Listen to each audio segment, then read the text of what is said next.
Movie की starting में हमें एक प्रोफेसर को दिखाया जाता है जिसका नाम जोसेफ हिंटर होता है, जो कि अपने हाथ में एक पिक्चर को देख रहा होता है जिसमें हमें 3 डॉग्स दिखाए जाते हैं जो कि सीरीज़ में खड़े होते हैं, यानी एक डॉग के पीछे दूसरा और दूसरे के पीछे तीसरा खड़ा हुआ होता है। अब यहाँ पर एक ट्रक आकर रुकता है जिसमें से एक ड्राइवर बाहर आता है जो कि टॉयलेट के लिए जंगल की तरफ जा रहा होता है। तभी वो प्रोफेसर उसकी तरफ गन पॉइंट करते हैं। अब यहाँ से सीन शिफ्ट हो जाता है और हम एक लड़की को देखते हैं जिसका नाम जेनी होता है और दूसरी का नाम लिंसी होता है, जो कि अमेरिका से यहाँ पर जर्मनी छुट्टियाँ मनाने के लिए आई हुई थी। अब जेनी और लिंसी को एक पार्टी में जाना था और यहाँ पर लिंसी उस पार्टी का पता फ़ोन से ले रही होती है। इसके बाद हम देखते हैं कि वो दोनों लड़कियाँ पार्टी के लिए एक कार रेंट करती हैं और पार्टी की लोकेशन की तरफ निकल पड़ती हैं। अब जाते जाते वो काफ़ी आगे निकल आती हैं, लेकिन उन्हें पार्टी की एग्जैक्ट लोकेशन का नहीं पता था, इसलिए वो जंगल की तरफ से होते हुए बहुत आगे आ जाती हैं और वहाँ पर आकर भटक जाती हैं। अब जैसे ही जेनी यू टर्न लेती है तभी उसकी गाड़ी का टायर पंचर हो जाता है और उसकी गाड़ी चलना बंद हो जाती है। अब यहाँ पर वो दोनों अपनी कार से बाहर आते हैं। यहाँ पर जेनी कॉल करने लगती है, लेकिन नेटवर्क ना होने की वजह से कॉल नहीं मिल रही थी और यहाँ पर उन्हें आसपास कोई भी आबादी नहीं दिख रही होती, जिसकी वजह से वो डिसाइड करती हैं कि वो अपनी गाड़ी में बैठ जाएंगी क्योंकि ये उनके लिए सेफ है और यहाँ पर आने जाने वाली गाड़ी से लिफ्ट मांग सकें।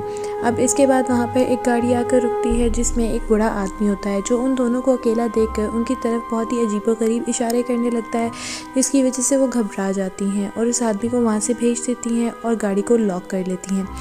अब इसके बाद वहाँ से कोई गाड़ी नहीं गुजरती जब वो डिसाइड करती हैं कि वो बाहर जाकर खुद किसी घर को ढूंढेंगी ताकि वो कॉल कर सकें। अब वो जंगल की तरफ निकल जाती हैं। जंगल में जाने के दौरान वहाँ पर उन्हें एक घर दिखता है जिसके अंदर से लाइट आ रही होती है। यहाँ पर तभी बारिश स्टार्ट हो जाती है और घर तक पहुँचने तक वो बहुत ज़्यादा भीग जाती हैं। अब घर के दरवाजे पर पहुँचने पर वो जब नॉक करती हैं तो प्रोफेसर जोसेफ वहाँ से आते हैं। इसके बाद वो उन्हें बताती हैं कि उनकी गाड़ी ख़राब हो चुकी है, जिसकी वजह से वो यहाँ फंस गई हैं और क्या वो कार रिपेयरिंग वाले को कॉल कर सकते हैं। इसके बाद प्रोफेसर जोसेफ उन्हें अकेला देखकर अपने साथ अंदर ले आता है। यहाँ पर जब वो उसके घर के अंदर आते हैं तो वहाँ पर वो बहुत ज़्यादा पेंटिंग सीखती हैं जो कि बहुत ही ज़्यादा डिस्टर्बिंग होती हैं। अब यहाँ पर वो आकर सोफ़े पर बैठ जाती हैं और यहाँ पर प्रोफेसर जोसेफ उनसे पूछता है कि क्या वो ट्रैवलर हैं, तो वो बताती हैं कि उनका ताल्लुक़ अमेरिका से है और वो जर्मनी फिरने के लिए आई हैं।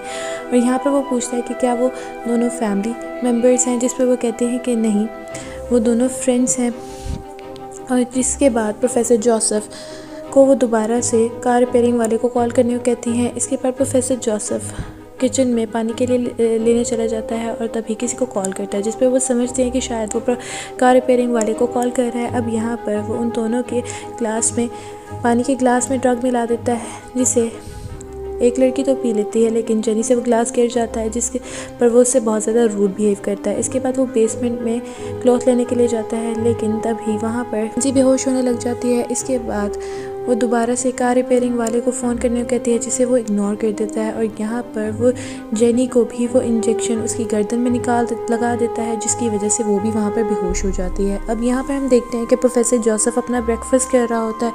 यहाँ पर जब लिंसी और जेनी को होश आता है तो वो अपने आप को प्रोफेसर के लैब में पाती हैं और उनके हाथ बेड से बंधे हुए थे। अब यहाँ पर एक और आदमी भी था जो कि उसी ट्रक का ड्राइवर होता है। यहाँ पर प्रोफेसर जोसेफ आ जाते हैं और वो उसे कहते हैं कि तुम मैच नहीं करते और तुम्हारा वक्त अब ख़त्म हो चुका है। यहाँ पर वो उसकी वेंस में एक पॉइजनस इंजेक्शन लगा देते हैं, जिसकी वजह से वो तड़प के आदमी वहीं मर जाता है। अब यहाँ पर प्रोफेसर जोसेफ उसे अपने गार्डन में ही दफना देते हैं। दूसरी तरफ हम देखते हैं कि वो एक और आदमी को बेहोश करके अपने साथ लेकर आए थे, जिसका ताल्लुक़ जापान से था। अब यहाँ पर वो उसे जेनी और लिंसी के साथ वाले बेड पर डाल देते हैं। इसके बाद लाइट्स ऑफ कर देते हैं। अब यहाँ पर जेनी और लिंसी को होश आता है तो वो बहुत ज़्यादा चिल्लाने लगती हैं कि पता नहीं प्रोफेसर के साथ अब क्या करेगा। यहाँ पर प्रोफेसर अपना इंट्रोडक्शन करवाता है कि प्रोफेसर जोसेफ है और वो एक रिटायर्ड सर्जन है। अब यहाँ पर वो एक मैड सर्जन था जो कि लोगों पर एक्सपेरिमेंट करना चाहता था। यहाँ पर वो जानदार चीज़ों को आपस में जोड़ना चाहता था। कुछ ही अर्से पहले उसने यही एक्सपेरिमेंट 3 डॉग्स पर भी किया था। अब ये एक्सपेरिमेंट वो इंसानों पर भी करना चाहता था और ये एक्सपेरिमेंट वो इन तीनों पर इसलिए करना चाहता था क्योंकि इन तीनों के स्किन के टिश्यूज़ आपस में मैच करते थे। अब यहाँ पर प्रोफेसर जोसेफ उन्हें उनके ऑपरेट के बारे में बताता है। यहाँ पर वो उन्हें बताता है कि सबसे पहले वो उन तीनों की नी की लिगामेंट्स को अलहदा कर देगा, यानी हटा देगा, और ये इंसान को खड़े करने में मदद करती है, जिसकी वजह से वो अब खड़े नहीं हो पाएंगे। उसके बाद वो ये भी बताता है कि वो उनके माउथ, जबड़े और जॉ एरिया को और उनके दांतों को हटा देगा।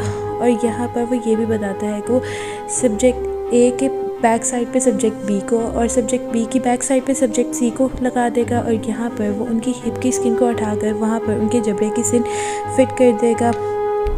और जब वो खाना खाएंगे तो वो सब्जेक्ट ए से होता हुआ सब्जेक्ट बी के माउथ में और सब्जेक्ट बी से होता हुआ सब्जेक्ट सी के माउथ में जाएगा। अब यहाँ पर हम देखते हैं कि वो बहुत ही ज़्यादा मैड डॉक्टर था और ये एक्सपेरिमेंट करना चाहता था, जो कि बहुत ही गंदा एक्सपेरिमेंट था। ये एक्सपेरिमेंट कोई नॉर्मल इंसान तो नहीं कर सकता, इसलिए हमें पता चलता है कि उस डॉक्टर की मेंटल कंडीशन बिल्कुल भी ठीक नहीं थी।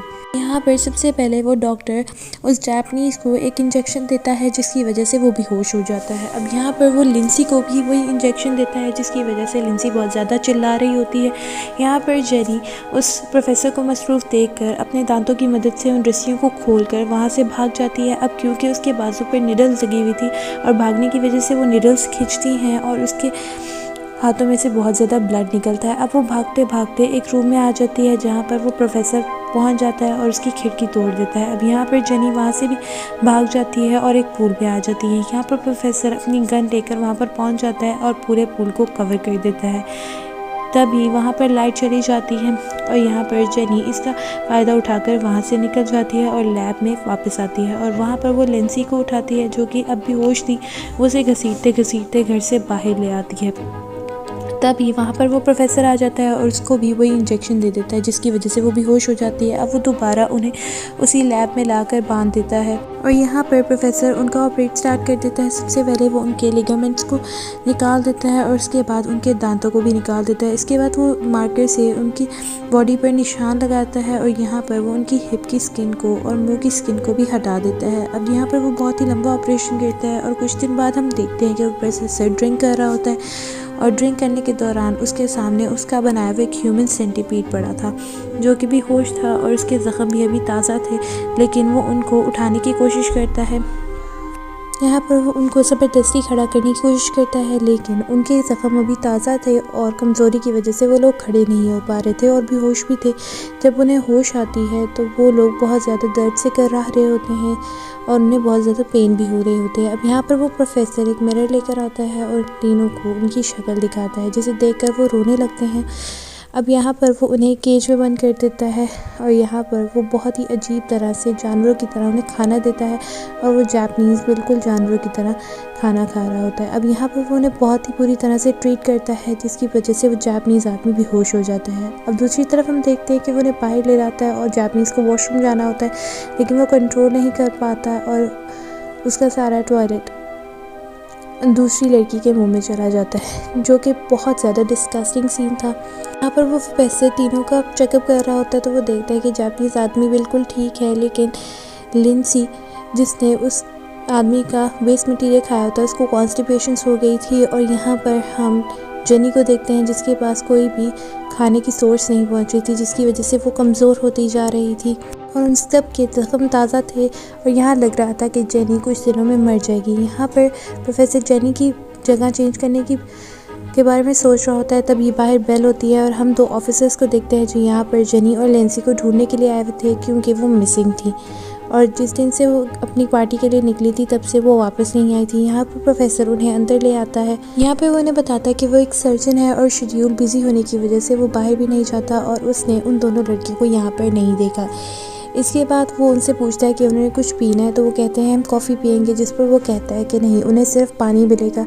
यहाँ पर वो उसके ऊपर और भी ज़्यादा शक करने लगते हैं। अब जब प्रोफेसर उस पानी को लेकर आता है तो उसमें ड्रग्स मिक्स होते हैं। अब यहाँ पर वो उससे सवाल करना शुरू कर देते हैं कि लोगों ने तुम्हारे घर के पास से उन लड़कियों की आवाज़ें सुनी हैं, साथ में तुम्हारी गाड़ी भी वहाँ पर मिली है जहाँ पर वो ड्राइवर गायब हुआ था। अब यहाँ पर वो गुस्से में आ जाता है और प्रोफेसर उन्हें पानी पीने का कहते हैं, जिसमें से वो एक ऑफिसर उस पानी को गिरा देता है। इसके बाद वो टॉवल का बहाना करके दोबारा से बेसमेंट में वो इंजेक्शन लेने के लिए जाता है, तभी वो उसे पकड़ लेते हैं और वो उन्हें कहता है कि तुम किसी पर भी ऐसे इल्ज़ाम नहीं लगा सकते और तुम मुझे गिरफ़्तार भी नहीं कर सकते जब तक तुम्हारे पास वारंट नहीं होगा। इसके बाद वो दोनों वहाँ से अपना वारंट लेने के लिए चले जाते हैं। अब यहाँ पर हम देखते हैं कि प्रोफेसर दोबारा से अपनी लैब में आता है उस सेंटीपीड को देखने के लिए, लेकिन वो वहाँ उसे नहीं मिलता क्योंकि वो तीनों छुप जाते हैं। अब यहाँ पर वो उसके फुट पर स्टैब करते हैं और साथ में उसकी टांग पर भी मार देते हैं, जिसकी वजह से वो बहुत ज़्यादा इंजर्ड हो जाता है और वो जापानीज़ आदमी उसका मास्क गले से उतार कर फेंक देता है। अब यहाँ पर वो तीनों ऊपर जाने की कोशिश कर रहे होते हैं। तो यहाँ पर ज़ख्मी होने की वजह से वो बहुत ज़्यादा कमज़ोर थे और उनके मुंह से और बाकी जगहों से बहुत ज़्यादा ब्लीडिंग हो रही होती है। अब वो किसी तरह ऊपर पहुंच जाते हैं, लेकिन प्रोफेसर भी उनका पीछा करते करते उनके पीछे आने लग जाता है। अब यहाँ पर वो एक कमरे में पहुँच जाते हैं और वो जापानीज़ आदमी एक शीशे को तोड़ देता है, लेकिन प्रोफेसर वहाँ आ जाता है और वो शीशे के टुकड़े से अपने गले को ही काट डालता है, जिसकी वजह से उसकी वहीं पर डेथ हो जाती है। अब यहाँ पर वो पुलिस ऑफिसर्स भी पहुँच जाते हैं और प्रोफेसर को ढूंढने लगते हैं। वो लैब में चेक करते हैं और बाकी जगह पर भी चेक करते हैं, लेकिन उन्हें प्रोफेसर नहीं मिलते। अब उनमें से एक ऑफिसर पर उसी ड्रग का नशा होने लगता है जो कि प्रोफेसर ने उसे दिया था, जबकि दूसरा आदमी उस तीनों लोगों को देख लेता है, लेकिन उनकी हालत बिल्कुल भी ठीक नहीं होती। अब वो प्रोफेसर को शूट करने के लिए जाता है, लेकिन हम देखते हैं प्रोफेसर एक पूल पे बैठा होता है और उसका ऑफिसर का एक साथी भी मर चुका था। अब यहाँ पर प्रोफेसर उसकी गन से ही उसे शूट कर देता है, जिसके बदले में वो पुलिस ऑफिसर भी प्रोफेसर को शूट कर देता है और दोनों की ही मौके पर डेथ हो जाती है। और यहाँ पर सिर्फ उनका बनाया हुआ सेंटीपीड ही बच जाता है और इसी के साथ ये मूवी यहाँ पर एंड हो जाती है। Thanks for watching.